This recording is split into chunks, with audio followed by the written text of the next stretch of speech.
Hello angels, welcome back. Today we are going to start with a very nice chapter from EVS part 1, chapter number 9, air. So air हम सबको पता है कि air का मतलब होता है हवा. तो इस चैप्टर में हमें सभी को पता है कि भाई हवा तो सब जगह होती है, और पर इस चैप्टर में थोड़ा सा हमें और बताया गया है हवा के बारे में कि हमारी धरती, हमारा अर्थ जो है वो हवा से ही ढका हुआ है और उसे पर्यावरण कहते हैं. तो चारों तरफ जो हमारी धरती पे जो एयर है उसे एटमॉस्फेयर कहते हैं, पर्यावरण कहते हैं.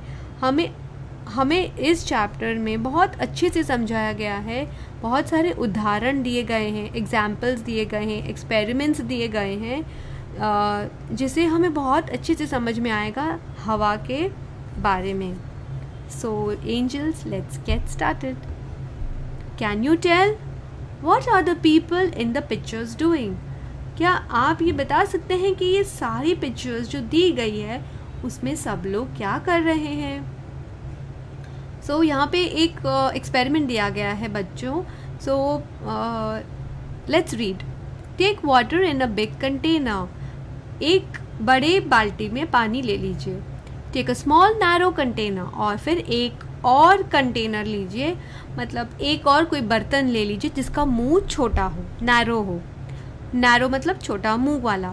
Hold it upside down. उसे उल्टा कर लीजिए. अपसाइड डाउन मतलब उल्टा कर लीजिए.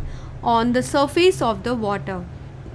तो उसे एक जो आपने कंटेनर लिया ना छोटे मुंह वाला, उसे उल्टा करके उसे पानी के अंदर दबाइए. Okay, and without tilting it. उसे उल्टा मत कीजिए. Push it down into the water. Push मतलब उसे पानी के अंदर डालिए. Now allow it to tilt. अब उसे आप उल्टा होने के लिए, टिल्ट मतलब जो ये पिक्चर में दिखाया गया है ना, टिल्ट मतलब वो अपने आप हिल जाएगा, तो उसे हिलने दीजिए. What do you see? आपको क्या दिखेगा? Bubbles rise at once to the top. तो तुरंत पानी में बबल्स आ जाएंगे. What does this tell us? ये हमें क्या सिखाता है? Air is lighter than water. सो जब आप इस बर्तन को जो आपने लिया है उसे पानी के अंदर दबाते हैं और फिर उसे छोड़ देते हैं और फिर वो बर्तन अपने जगह से हिल जाता है, तो ऊपर क्या आता है, ऐसे बबल्स आ जाते हैं छोटे छोटे, है ना, पानी में. सो वो हमें ये दिखाता है कि हवा पानी से भी हल्की होती है. So air bubbles rise to the top. इसके लिए वो बबल्स ऊपर आ जाते हैं as soon as the container is tilted. तो जैसे ही ये बर्तन टिल्ट हो जाता है वैसे ही बबल्स ऊपर आ जाते हैं, क्योंकि हवा पानी से भी हल्की होती है. It means that there was air even in the container that appeared to be empty. So ये एक्सपेरिमेंट से हमें ये सीखने मिलता है कि भले ही ये टोपिया, जो भी ये बर्तन हमने लिया है, अगर वो खाली है फिर भी उसमें हवा थी. राइट, उसमें हवा थी, क्योंकि जब हमने उसे पुश किया पानी की तरफ और फिर उसे छोड़ दिया तो वो हवा इतनी हल्की थी कि वो ऊपर आ गई बबल्स के फॉर्म में. There is air all around us. हमारे चारों तरफ हवा है. It is present even in places that appear to be empty. So हवा उन जगह पर मतलब हवा वहाँ भी है जहाँ हमें लगता है कि वो खाली है. जैसे कि ये कंटेनर, ये जो नैरो कंटेनर हमने लिया था, हमें लगता है कि वो खाली है, पर वो खाली नहीं होता, उसमें भी हवा होती है. Then how far around us does air spread? So हवा हमारे से कहाँ तक, कब तक स्प्रेड होती रहती है? Try this. ये एक्सपेरिमेंट भी ट्राई कीजिएगा. Take large sheets of any waste paper. कोई भी जो वेस्ट पेपर है आपके घर में, उसकी लार्ज शीट्स ले लीजिए. और obtain old newspapers of about 1 month. या तो फिर 1 महीने के पुराने न्यूज़पेपर्स को रख लीजिए. And tear each of the sheets into 4 pieces, और एक शीट को आप 4 पीसेस में कर लीजिए। देखिए ये बच्चों का दिखाया गया है ना। सो एक न्यूज़पेपर की शीट को आप 4 शीट्स कर लीजिए, उसे टेयर करके, उसे फाड़ के। Now place the sheets of paper, फिर ये जो आपने पेपर फाड़े हैं उन शीट्स को one at a time in a pile on the floor. तो इन सब शीट्स को एक के ऊपर ज़मीन पे एक के ऊपर एक रख दीजिए।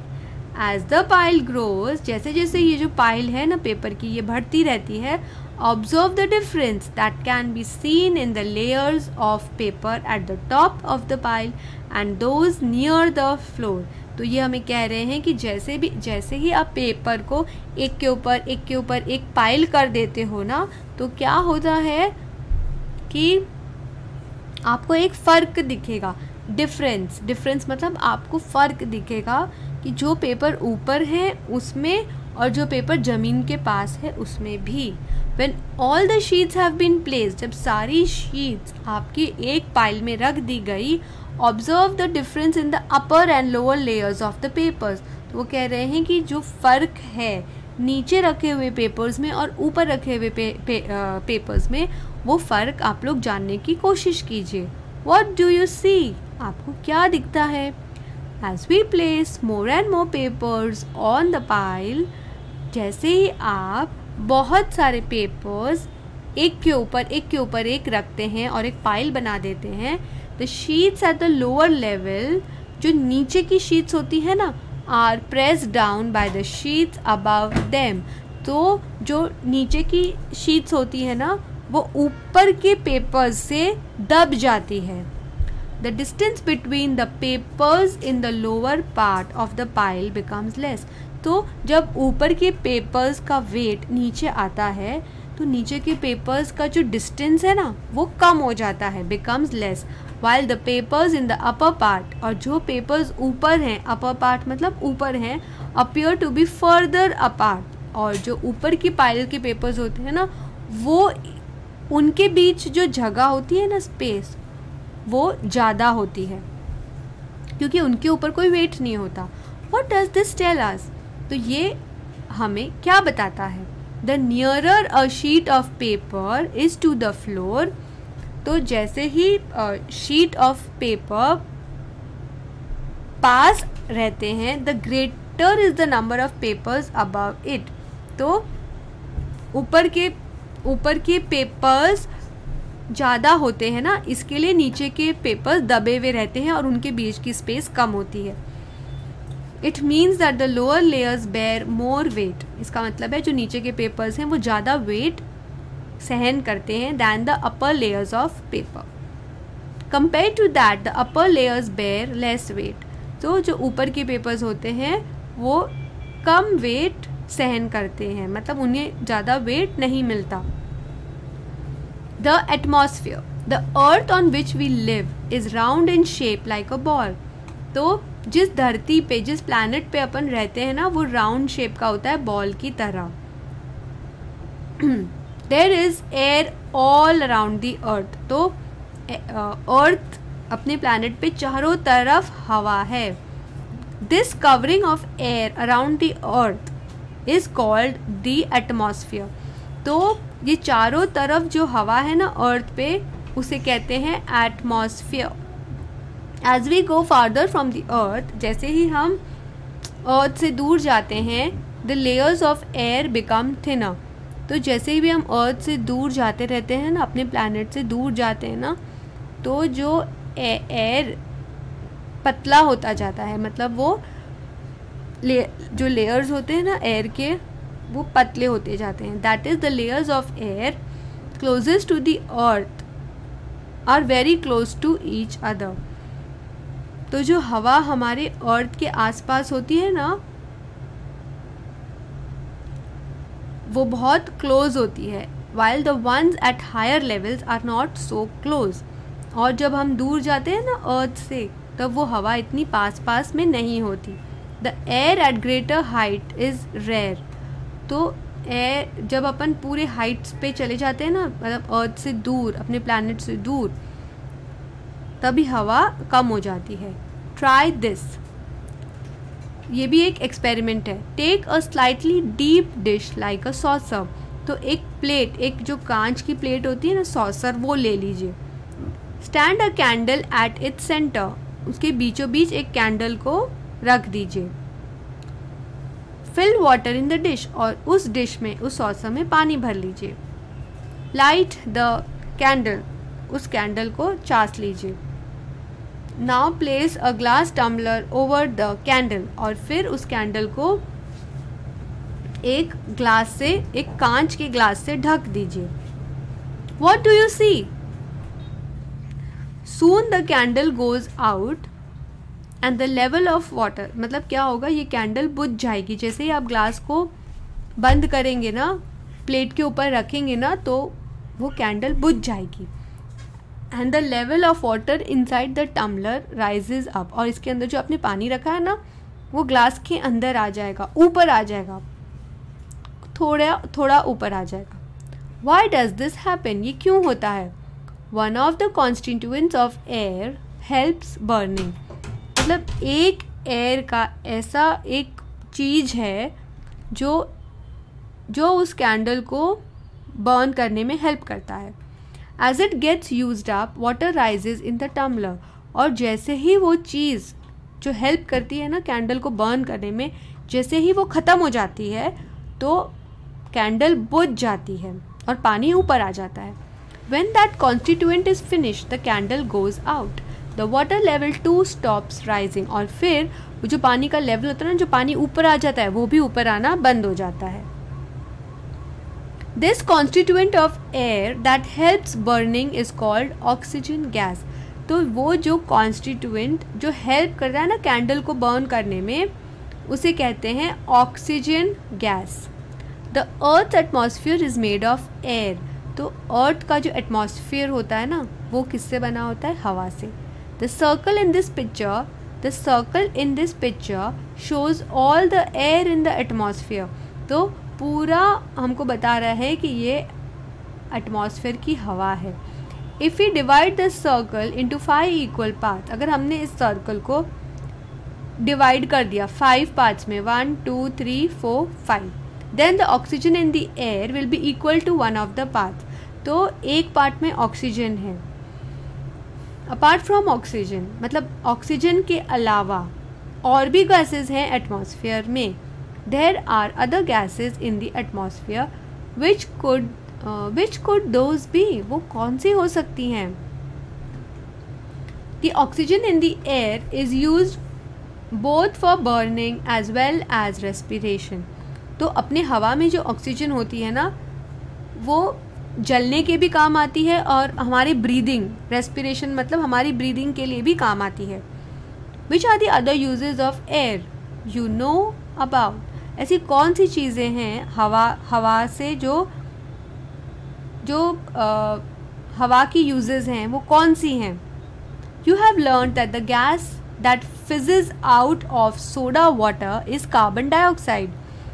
आपको पता है ना, अगर हम सोडा बॉटल को खोलते हैं तो क्या होता है, ऐसे पूरी उछल के बाहर आ जाती है, राइट? तो वो है कार्बन डाइऑक्साइड गैस।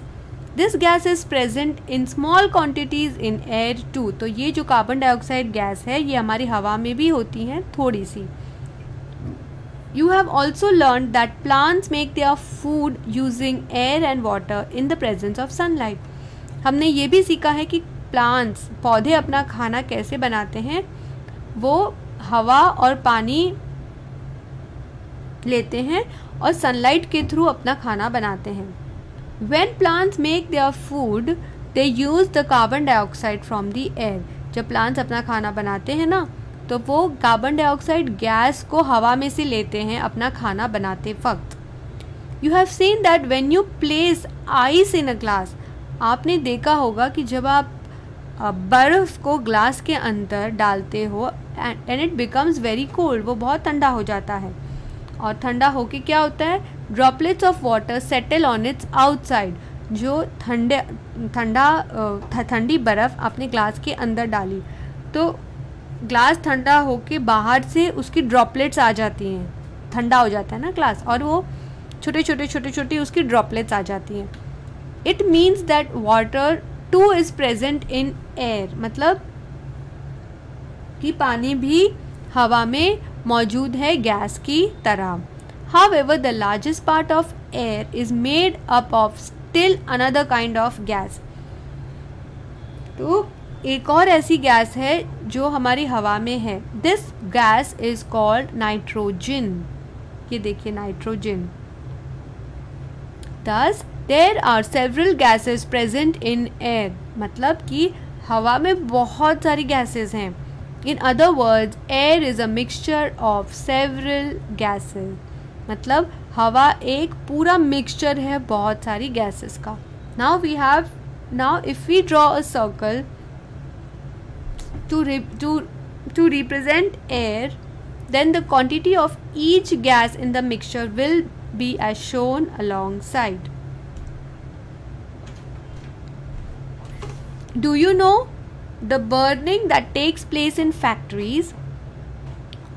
जो factories, vehicles, stoves in kitchens, etc. gives out smoke. This smoke too mixes with the air around us. तो ये हमको बता रहे हैं कि आपको पता है कि फैक्ट्रीज के अंदर से जो धुआं निकलता है ना,